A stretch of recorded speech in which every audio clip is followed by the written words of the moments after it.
Hello and welcome to House and Brews. This week, we're taking a look at IBUs. For an open window on a crappy world, Max and Chris from Ups and Brews. Ups and Brews. Welcome to Ups and Brews.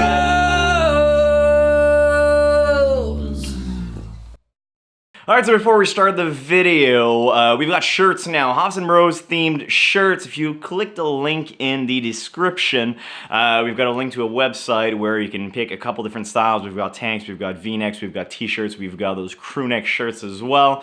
And all the sizes you can imagine. They have the little logo on the corner, and then this artwork by David IBU is on the back, which we're so psyched about. It is a cool drawing. It's awesome. Very happy with the final result. And all the proceeds, all the money we're going to make with these shirts are going to go back into the channel. We're going to try to do a little more off-site visits, and that's going to fund those off-site visits. So it's all for content.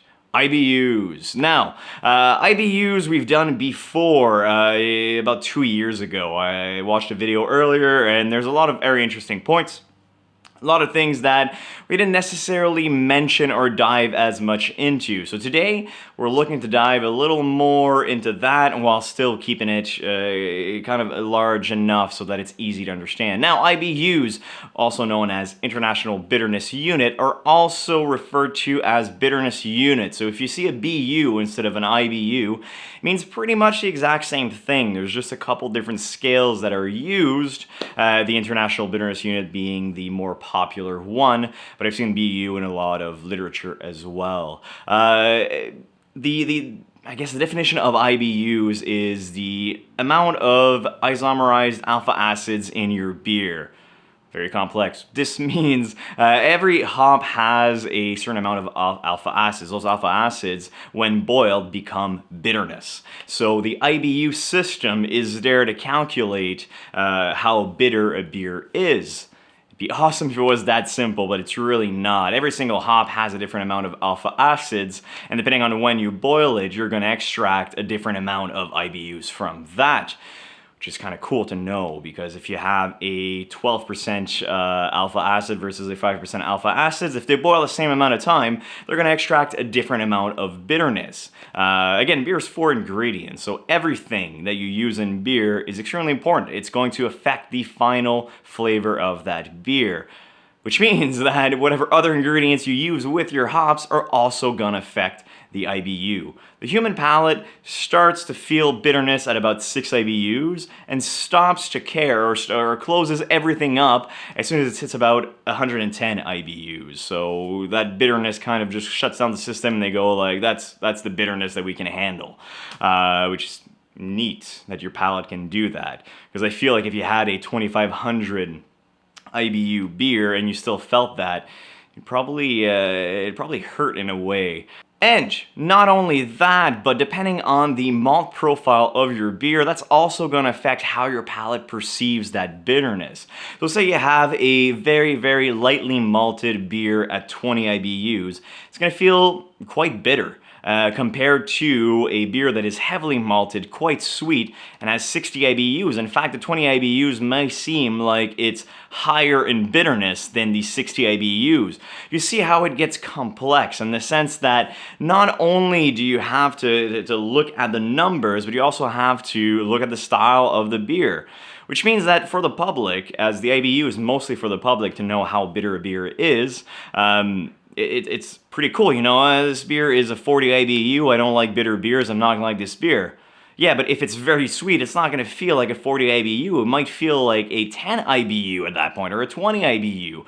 Therefore, for some styles, it doesn't really work. It doesn't really jive. If you have a barley wine, it's extremely high in IBUs, but because it's also very sweet and usually aged, the bitterness really goes down, so you don't feel as bitter. So for an IPA, IBUs are extremely important, at least for your American-style IPAs or your IPAs that are supposed to be bitter. Because at this point, the public wants that kind of hunt towards the more bitter beer, and they usually get it, especially with American IPAs. Although with the New England-style IPAs coming out, it's not the case anymore, because a 40 IBU on a very sweet IPA and a very fruity IPA tends to feel a lot lower than your brewed IPAs even. So for IPAs, important, but for some styles of IPAs, as IPA is kind of a catch-all term, it becomes not quite as relevant.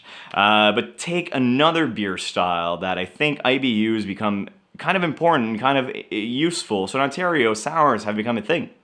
Especially kettle sours, but some breweries have started doing mixed fermentation sours, which I think is really cool. It's a more natural way of getting sourness into beer, but it does cause a lot of problems on the production level. So that's why a lot of breweries are not necessarily going that route. But IBUs also suppress different strains of probiotics. So lactobacillus, for example, is inhibited by IBUs in your hops, which means that if you have a high hopped beer and lacto gets into that beer, it's not going to sour that wort. It's not going to sour the beer because it can't. It's suppressed by the bitterness, by the IBUs, by the alpha acids. So you can kind of play around with a lower IBU would get you X amount of sourness because your lactobacillus is going to be able to sour to some extent a lot slower and not quite as efficiently as if it was no IBUs completely. So there's kind of cool stuff you can do with this bitterness unit when you're a brewer, when you're calculating how much hops to add to a beer.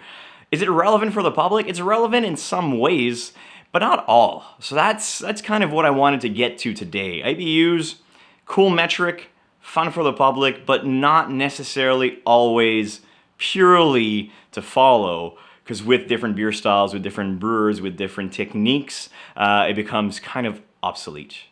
So I hope this kind of cleared up a little bit of what we had talked about last time with IBUs.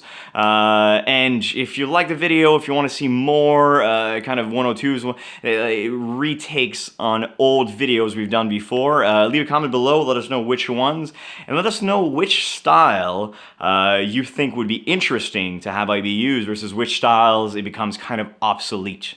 If you like the video, please leave a like, subscribe, share, and we'll see you in the next video. Oh, and by the way, the link to Mammoth, a beard company for your nice mustaches or beards, is still up with Hops and Bros. So the link is still down there. Order some stuff. It helps us out, and also it's great products. I use it every day. Chris uses it every day. Mammoth Beard Co. For all your beard needs. It is the one-stop shop. So we'll see you guys in the next video.